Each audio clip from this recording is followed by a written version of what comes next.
토마스 롱의 히브리서 주석을 보면은 탐 스토퍼드의 진정한 것이라는 연극의 한 대목이 나옵니다. 거기에는 한 부부의 대화가 나오는데 남편은 아내에게 결혼 생활 동안 정말로 자신에게 진실했는지 추궁합니다. 남편은 아내가 외도했을 것이라고 의심하며 용기를 내어 아내에게 말합니다. 몇 명이야? 도대체 몇 명이라 노라는 거야? 9명. 아내의 대답입니다. 남편은 치밀어 오르는 화를 참지 못하고 소리칩니다. 이런 젠장. 왜? 배신당한 느낌이야. 아내가 남편을 향해 던지는 말입니다. 놀랐어. 나는 정말 우리가 서로를 향해 헌신적이라고 생각했어. 이 남편의 말에 대해 아내의 말이 이어집니다. 헌신? 그런 건 없어. 오직 거래만 있을 뿐이지. 이 연극의 한 대목을 인용한 후 토마스 롱은 다음과 같이 말합니다. 진실한 헌신은 없고 오직 거래만 있을 뿐인 세상에는 영원한 소망은 있을 수 없고 오직 자신의 이익만을 위한 속임수밖에 존재하지 않는다. 토마스 롱의 적절한 지적대로 우리가 살아가는 세상을 보면 헌신은 없고 거래만 있어 보입니다. 심지어 가장 헌신적이어야 하는 부부관계 안에서도 헌신은 보이지 않는 것 같습니다.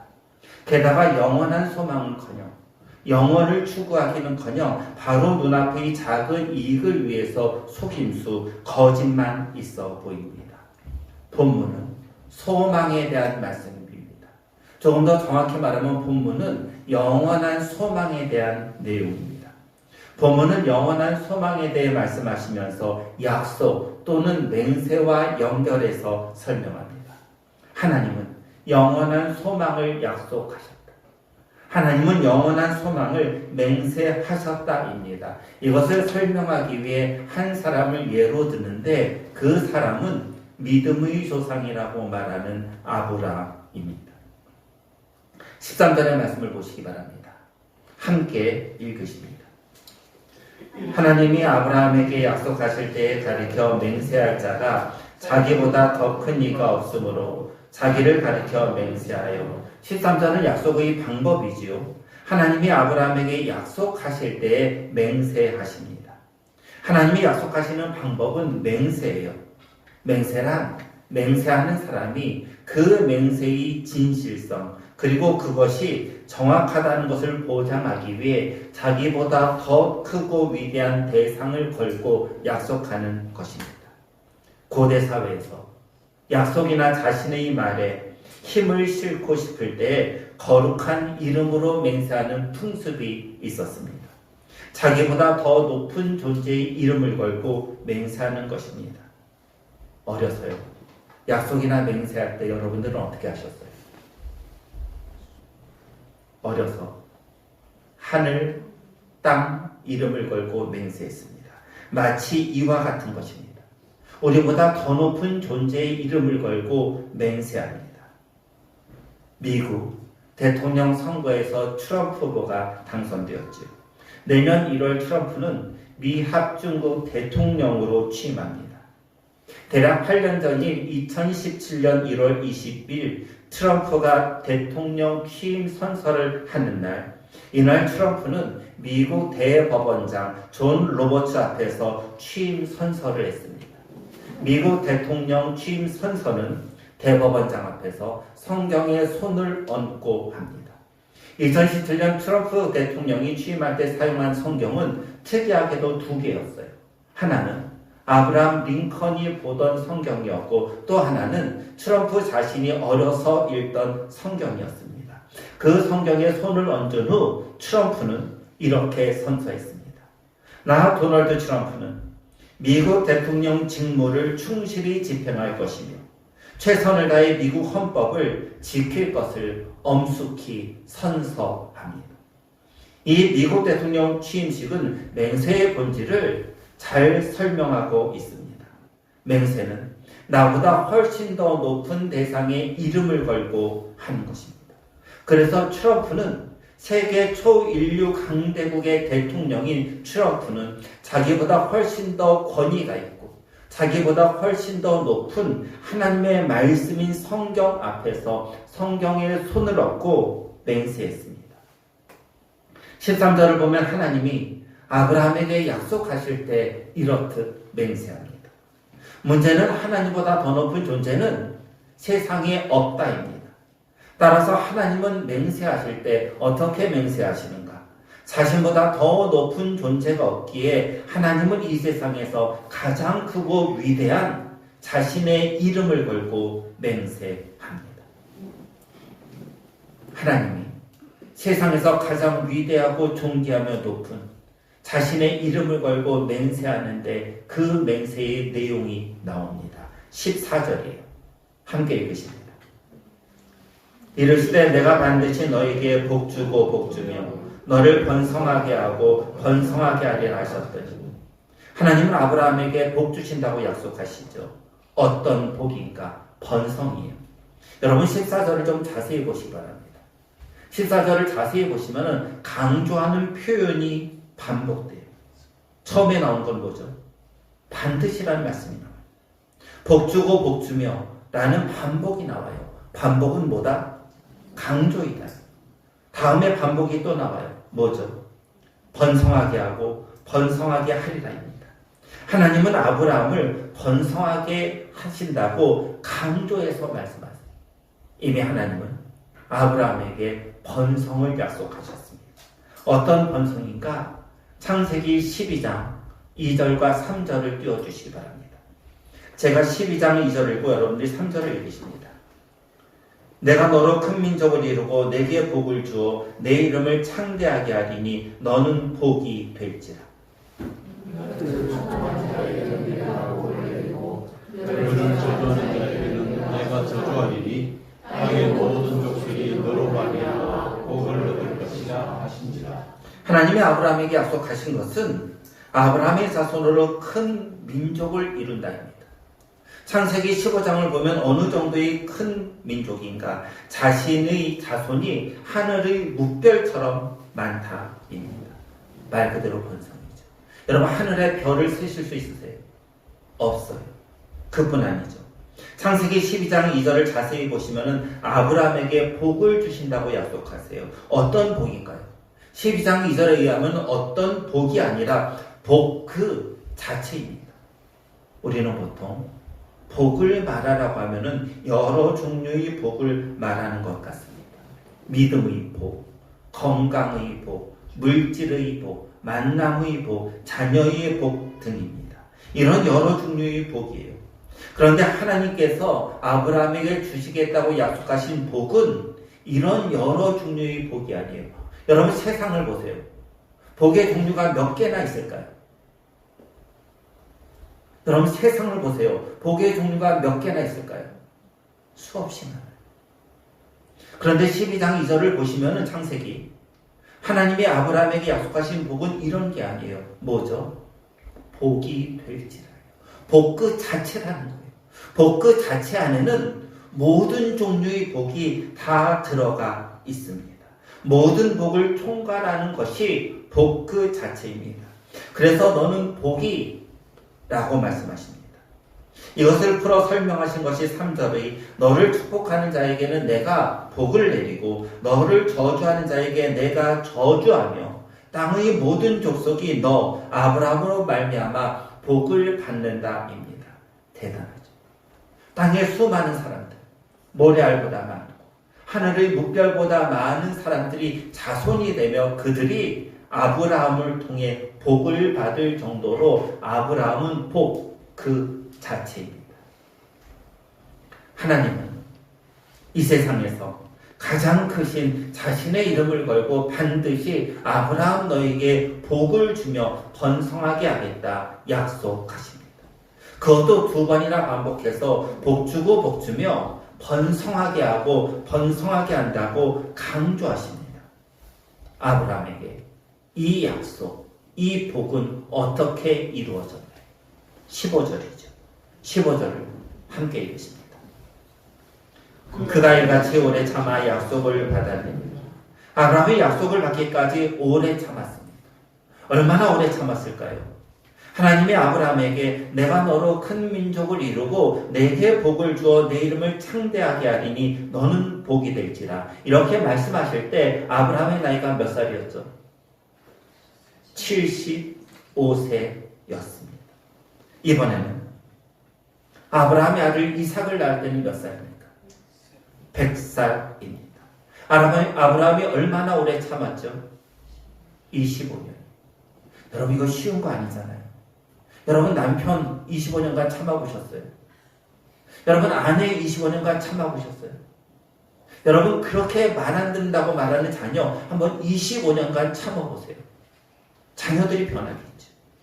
하나님이 아브라함에게 약속하신 것이 이루어지기까지 25년이 걸렸어요. 아브라함은 이 25년 동안 참고 인내했습니다. 게다가 자손이죠. 그러니 아들뿐만이 아니에요. 손자 누구죠? 야곱과 에서가 태어나기까지는 무려 60년이 걸렸습니다. 60년이란 기간 동안 아브라함은 참고 인내했습니다.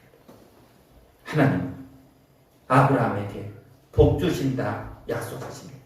자신의 이름을 걸고 한 맹세이기에 반드시 이 약속은 성취됩니다. 이것을 하나님과 아브라함의 관점으로 봐야 돼요. 하나님의 관점에서 보면 반드시 하나님은 이 약속을 이루실 거예요.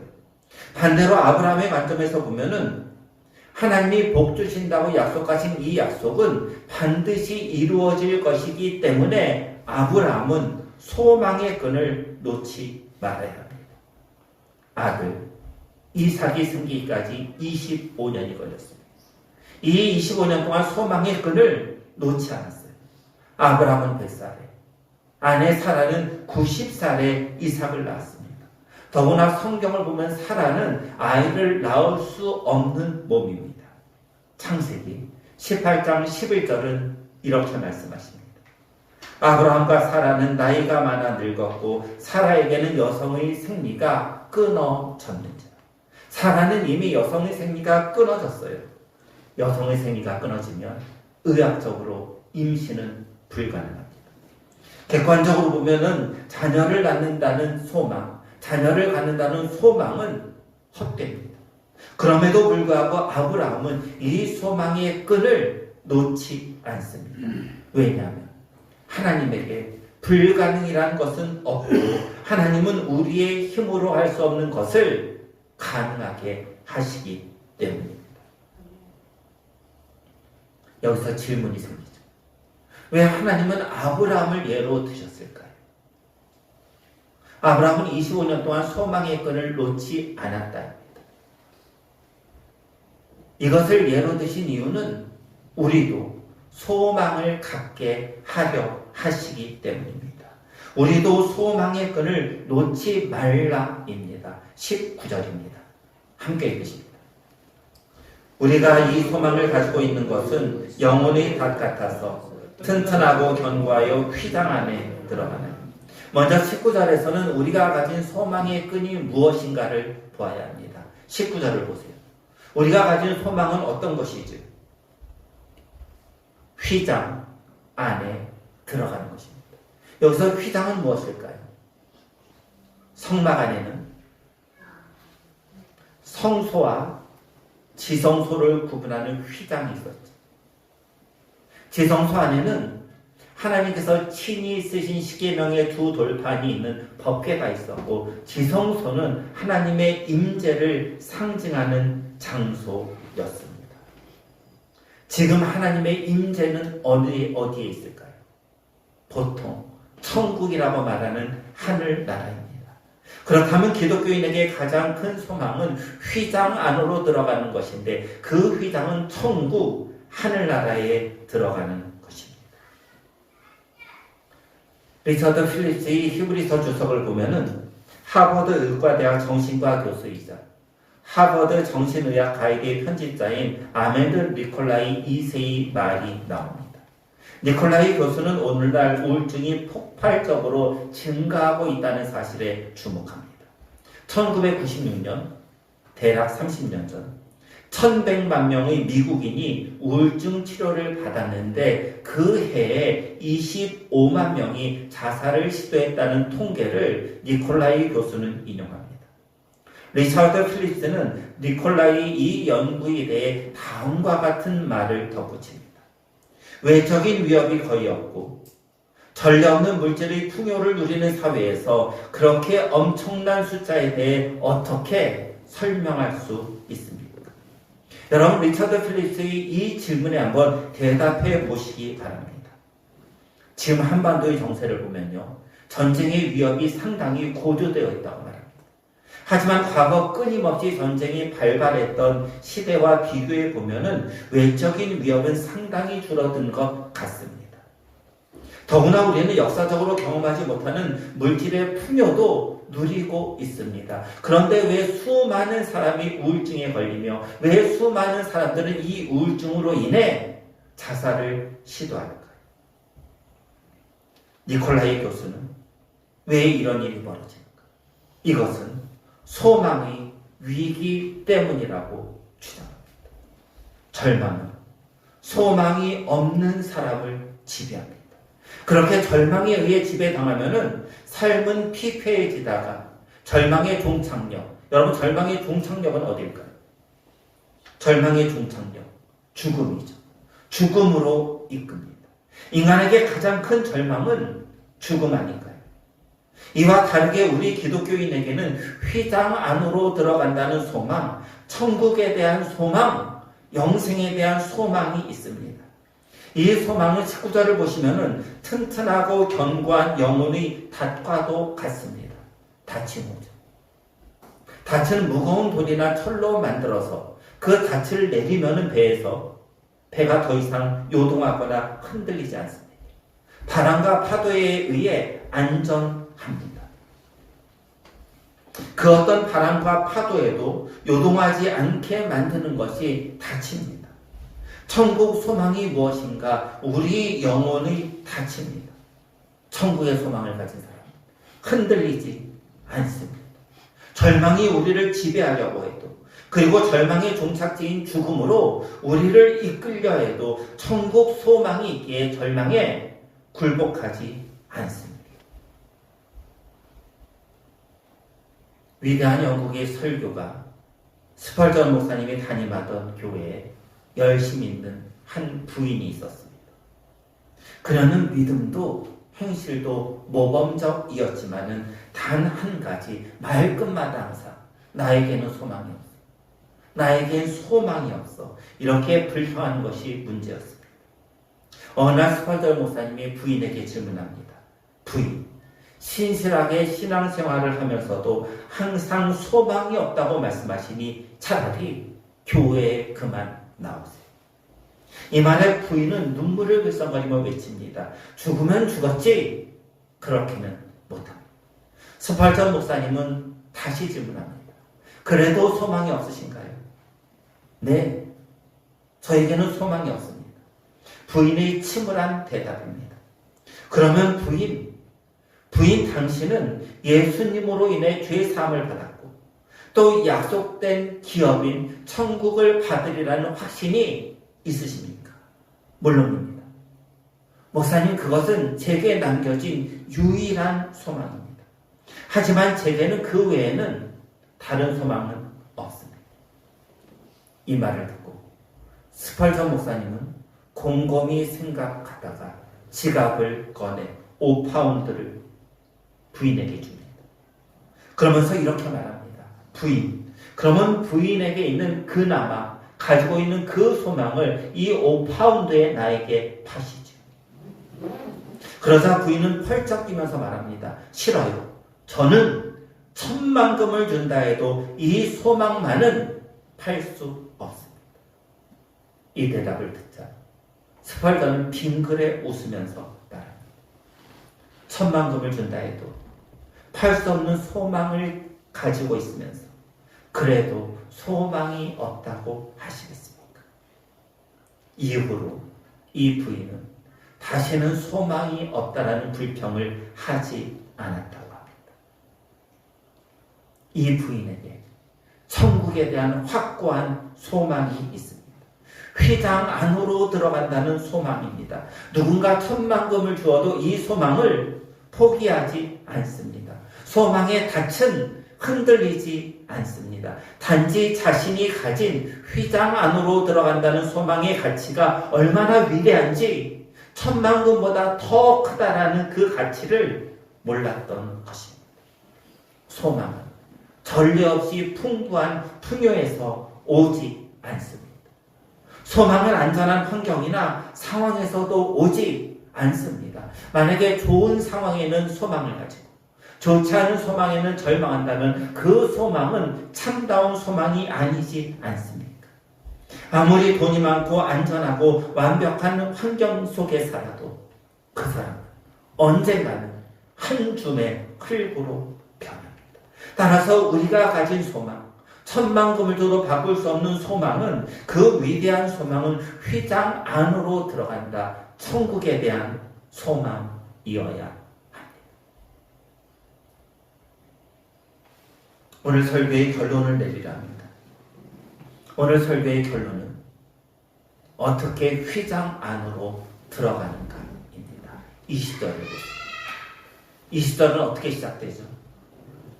그리로 앞서가신 예수께서입니다. 예수님께서 휘장 안으로 앞서가셨습니다. 앞서가시는 선구자라는 뜻이에요. 선구자. 당시 선구자에는 세 가지의 뜻이 있었습니다. 첫째는 빨리 가는 사람입니다. 우리보다 앞서서 빨리 목표를 향해 달려가는 이가 선구자입니다. 둘째는 개척자입니다. 길이 없는 황량한 곳에 길을 만드는 사람이 선구자입니다. 셋째는 군대의 척후병입니다. 뒤따르는 군인들의 안전을 위해 먼저 가며 적이 있나 없나를 정찰하는 이가 선구자입니다. 예수님은 천국으로 가는 길을 개척하셨고 그 길을 우리보다 더 빨리 가셨습니다. 왜냐하면 우리가 안전하게 예수님이 가신 그 천국 길을 뒤따르게 하기 위해서입니다. 루이스 탈봇은 본문 당시 선구자가 어떤 역할을 했는가를 자세히 설명합니다. 그리스의 항구는 흔히 모래톱 때문에 바다와 단절되어 있었으며 큰 선박은 만조가 되기 전에는 그 모래톱 위를 감히 지나갈 수 없었다. 따라서 가벼운 배, 즉 선구자인 배가 닻을 가져다가 항구에 내려놓았다. 그때부터 그 선박은 비록 만조가 되어 항구에 들어갈 수 있게 될 때를 기다려야 했지만 폭풍에게서 안전했다. 작은 배의 입항, 즉 선박의 닻을 싣고 앞서가는 배가 만조가 되었을 때 선박이 안전하게 입항할 것이라는 보증이었다. 우리의 선구자이신 그리스도가 하늘에 들어가심으로 구속받은 죄인을 하나님 앞에서 분리시키는 모든 것을 산산히 찢어 놓으셨고, 우리도 언젠가 새 예루살렘에 있는 우리 영혼의 항구, 그리고 하나님 앞에 들어가리라는 것에 대해 예수 그리스도가 친히 보증이 되신다. 여러분, 우리가 어떻게 천국에 들어가나요? 선구자이신 예수님을 따르면 됩니다. 예수님은 우리를 천국으로 이끄십니다. 휘장 안으로 이끄셔서 휘장 안에 계신 하나님을 만나게 하십니다. 죽음의 절망을 부수고 위대하고 유일한 소망이 휘장 안으로 들어가는 것, 천국인 새 예루살렘에서 영생하는 것, 하나님이 계신 천국을 소망하는 것은 선구자이신 예수님을 믿고 따르는 길입니다. 예수님이 우리가 가는 천국의 보증이십니다. 영국의 평신도 사업가 모트는 어느 날 아침 일터로 가다가 기독교인의 은혜로운 경험에 대한 찬송가를 쓰고 싶다라는 강렬한 열망이 들었습니다. 그렇게 길을 가며 언덕을 올라가는데 다음과 같은 찬송의 후렴이 떠올랐습니다. 주 나의 반석이시니 그 위에 내가 서리라. 그 위에 내가 서리라. 그날 모트는 이 후렴에 맞춰 4절로 된 찬송시를 완성했습니다. 다음 주일 모트는 리스라는 곳에서 거리 집회를 마치고 나오다가 킹 목사님을 만납니다. 킹 목사님, 자신의 아내가 지금 매우 위독한 상태이고 자신의 아내에게 와서 기도를 좀 해줬으면 좋겠다. 병 문안을 요청합니다. 모트는 다음날 아침 일찍 차를 몰고 킹 목사님 집을 방문합니다.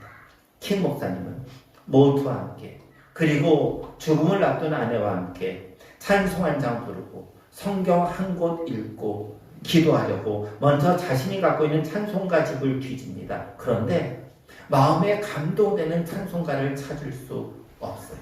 그때 모트는 제 호주머니에 찬송시 한 편이 있는데 좋으시다면 같이 부르는 것이 어떨까요? 이렇게 권면합니다. 모트와 킹 목사 부부는 같이 이 찬송을 불렀고 죽음을 앞둔 킹 목사의 부인은 그 찬송시로 큰 기쁨과 위로를 받습니다. 예배 후 킹 목사님은 부인을 위해 그 찬송시 사본을 놓고 갈 수 없겠냐고 부탁합니다. 이 찬송시가 임종의 병상에 있는 킹 목사님의 부인, 천국 입성을 앞둔 킹 목사님의 부인에게 꼭 필요한 시였기 때문입니다. 이 찬송시 원제목은 영어로 Solid Rock, 굳건한 반석이고 우리나라 찬송가의 제목은 이 몸의 소망 무언가 찬송가 488장입니다. 우리에게는 굳건한 믿음, 굳건한 반석이 있습니다. 그 굳건한 반석은 튼튼하고 견고한 닻이 되어 우리를 요동하지 않게 만듭니다. 또한 그 굳건한 반석은 선구자가 되어 휘장 안으로 우리를 인도하십니다. 그 굳건한 반석, 튼튼하고 견고한 탑, 선구자는 예수 그리스도이십니다. 찬송가 488장 이 몸의 소망 무언가에는 이런 고백이 있습니다.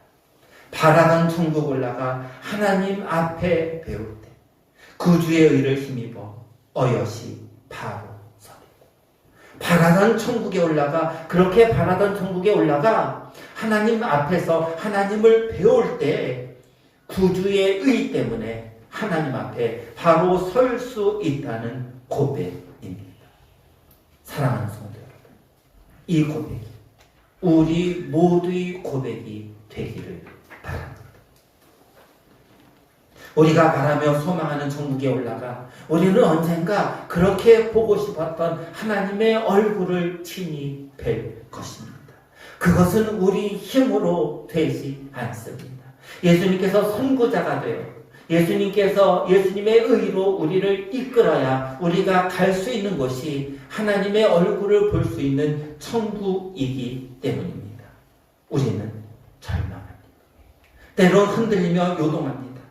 하지만 굳건한 반석이신 예수님을 힘입으면 하나님 앞에 바로 어여시 설 수 있습니다. 예수 그리스도를 통해 하나님의 얼굴을 배울 그날을 소망하는 성도들이 되기를 우리 주 예수 그리스도의 이름으로 간절히 소원합니다. 기도드리십니다. 함께 기도드리십니다.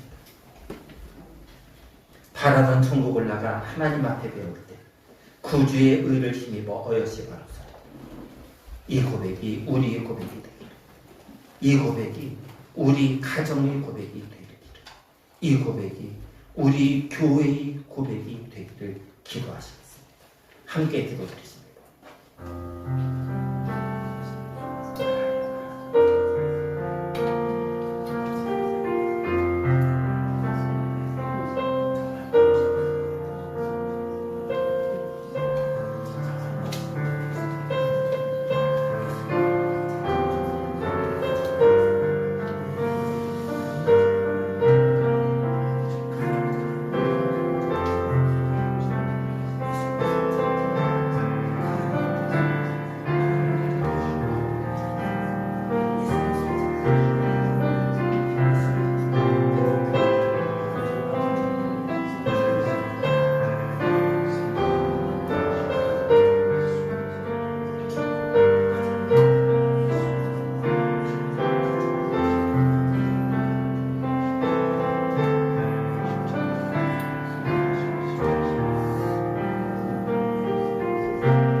언젠가는 그렇게 가고 싶은 천국, 그렇게 보고 싶은 하나님의 얼굴을 배우기 위해 예수님의 손에 이끌려 그곳에 갈 것입니다. 예수님 손에 이끌려 그곳에 가서 하나님의 얼굴 배울 때, 또 예수님 손에 이끌려 그곳에 가서 예수님 품에 안겨 예수님으로부터 정말 고생 많았다, 착하고 충성되었다, 정말 힘들지만은 믿음의 끈, 소망의 끈을 놓지 않았다 라는 위로의 그 소망의 날을 고대하는 우리 가정, 우리 교회 되도록 인도해 주옵소서. 예수님의 이름으로 기도드립니다. 아멘.